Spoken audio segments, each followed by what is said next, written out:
Welcome to the channel. Please subscribe before you leave.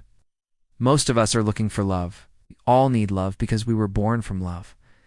God is love, and we're created in His image, which means that we have the capacity to love and to be loved. But many people don't know how to love or how to allow themselves to be loved. In the Bible, there is an amazing story about true love between a woman and her daughter-in-law. This is the story of Naome and Ruth.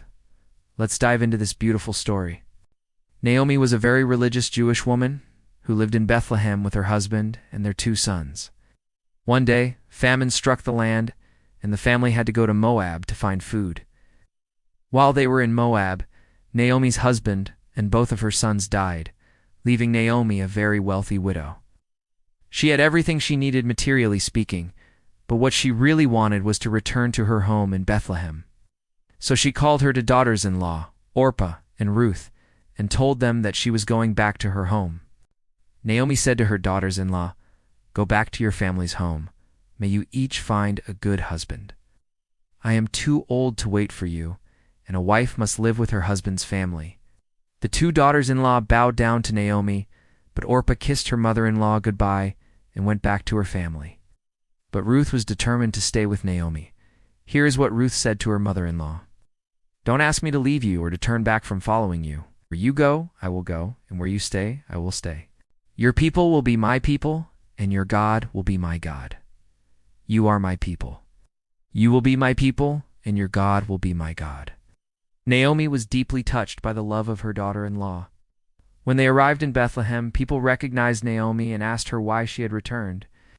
Naomi replied, "I came back because I heard that God has been gracious to His people in giving them food." Then Naomi said to Ruth, "My dear daughter, it makes me happy that you have cared so much for me, your dying mother-in-law. I certainly did not expect any kindness from you now. You have brought more happiness to me than if you had married someone else and had children. Even when you weren't married, you loyally stayed by your husband's mother. God bless you, my daughter. You have shown yourself to be an exemplary daughter-in-law.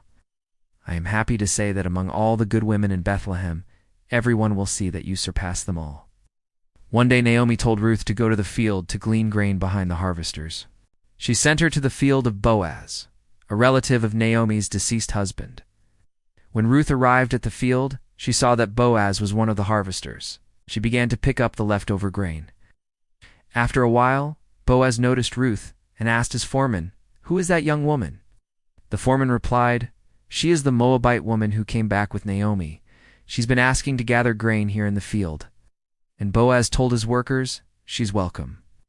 Leave some of the grain for her to gather, and let her be kind to our young women." At the end of the day, Ruth had gathered about 20 pounds of grain. She was so happy and grateful for Boaz's generosity. Sometime later, Naomi told Ruth to go to the field again, but this time to the field of another relative of Naomi's deceased husband. His name was Salmon. Again, Ruth found him in the field and began to glean grain. At the end of the day, Ruth took the grain home and gave it to Naomi. A few days later, Ruth returned to the field of Boaz. When Boaz noticed her, he asked, "Why do you keep coming back here to gather grain? Surely you know that I have given orders to leave some grain for you to gather. You know I'm not the one who can provide for you. It's the Lord who says, 'My people will be treated kindly before the Lord.' So then, my daughter, don't be afraid.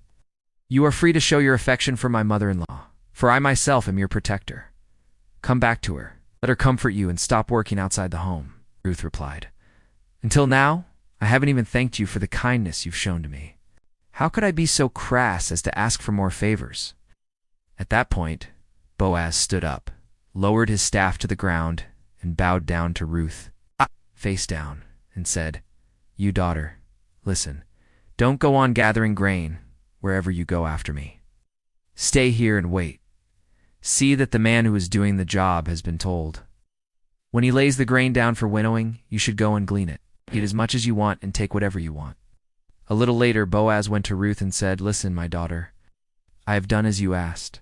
I have told the men to lay the grain down for you. They have left much grain in the rows on purpose for you to gather, and no one will rebuke you if you pick it up. If you are thirsty, you may go to the jars and the vats and drink. And the young men have been told not to make fun of you." Then Ruth bowed down to Boaz with her face to the ground and thanked him. She went out to glean grain and found more grain than she could carry. So she took some grain back to Naomi with her. When Naomi saw how much grain Ruth had, she asked her, "Where did you get so much?" Ruth answered, "The men have been kind to me. No sooner had I gone out into the field than they laid the grain down for me. They also gave me grain, wine, and bread. And I took it back to the one who had it stored for fear he might say something when I come back to gather grain," Naomi said. "Take it into the house, my daughter. I'll hide it until morning." But Ruth brought some back with her and insisted on laying it out in front of Naomi that night. And Ruth said, "No, my mother-in-law, I must wait a little longer until it happens." Then Naomi understood that Ruth was referring to Boaz. So Naomi said, "Wait for it. My daughter, wait until it happens, for the one who is eager to have you is near." That same night Boaz came and entered Naomi's house. He went to the town gate, where it was customary for people to settle disputes. He invited 10 of the elders to come to his house. And Boaz explained to Naomi what he had in mind. He told her that he wanted to marry Ruth, and he asked her to agree to it. Naomi was so grateful to God for answering her prayer. That night, Ruth put the barley she had gleaned on the ground and covered it with more grain. Then she went to the town gate and waited for Boaz to pass by. She fell at his feet and asked, "Sir, please tell me, will you show me kindness by buying back from me the right to redeem my land that belonged to my husband Levir?" And Boaz agreed to buy it back. So he said, "This is perfectly acceptable in the law of Moses." And all the townspeople said, "We are your witnesses today. For God, therefore, I declare that I will be your redeemer." About 3 months later, Ruth gave birth to a baby boy. Everyone in Bethlehem rejoiced, and Naomi became great-great-grandmother. This story teaches us many lessons, and I would like to share with you 5 of them. Lesson No. 1. We learn that we can choose love. Most of us have been hurt in the past. Some of us have experienced the death of a spouse. Some have been abandoned, others have been betrayed. Pain of the past can cause us to build walls around our hearts. But the story of Ruth reminds us that we have the power to overcome the pain of the past and choose to love and be loved. Lesson No. 2. We learn that we should always honor our parents-in-law. In Ruth's case, she honored her mother-in-law Naomi, and God blessed her for her obedience. A lot of times we tend to think that we don't get along with our parents-in-law, but sometimes we just need to humble ourselves before God and seek His face to see if there is anything we need to correct. Lesson No. 3. Never despise humble beginnings. When Ruth first started working in the field, she was just gathering scraps of grain. But over time, God used Boaz to redeem not only her life, but also the life of Naomi. Lesson No. For we learn that we shouldn't be afraid to ask for help. Naomi didn't have anyone else to turn to. She trusted God and asked Ruth to go and work in the field. And God made a way for them.